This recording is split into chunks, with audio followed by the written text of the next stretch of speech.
thing from afar. He watches, guys working out in the ring. He notices what guys are in there trying to improve and which guys aren't. He's very giving, if he doesn't know you, I don't know he's going to necessarily walk up to you and start giving you a bunch of advice, but if you come to him, he'll be that platform for you. He'll talk to you and he'll give it to you as best he can, and I've seen that a million times. I know when I did my heel run as Gregory Helms and I finally won that cruiserweight title, and and of course he's real tight with Vince, so he knew that Vince was going to rebuild that division around me and try to make that belt mean something again. I remember one night I was back there and I can't remember what happened, but something was supposed to make me angry, so I came out just holding the belt and I wasn't wearing it. And this was something, he goes, if you're going to make that belt mean something, he said, you have to wear it with pride. Make it your gimmick, make it part of you. He goes, now I carried it because I was supposed to be unconcerned with earthly things. So that was more of a gimmick.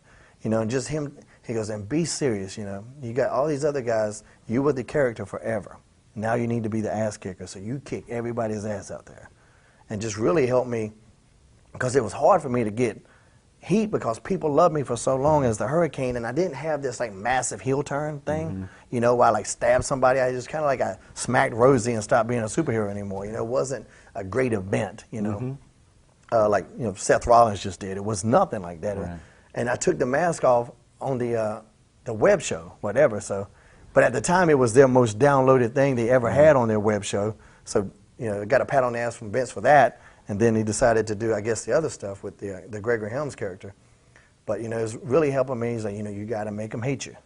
You got to stop doing all that character stuff. Walk different, talk different, and all of that. And, I definitely put Hurricane up there. It was one of the, not just because of me. I think it's one of the best characters in the business, but I think the Undertaker is the #1 character that there's ever been, the #1 gimmick in the business, and he was always hands-on and straight up with me, and if we did something bad or stupid, he would be there. Like if you got in the circle, Helms, I didn't like that, It's like, all right, well, what didn't you like? And he would tell you, and I'd rather have that straight than some of the agents. They kind of beat around the bush, and they don't want to give you the straight knowledge, and if you're doing something wrong, they'll make some offhanded comment about it, and you're not sure what the hell is happening.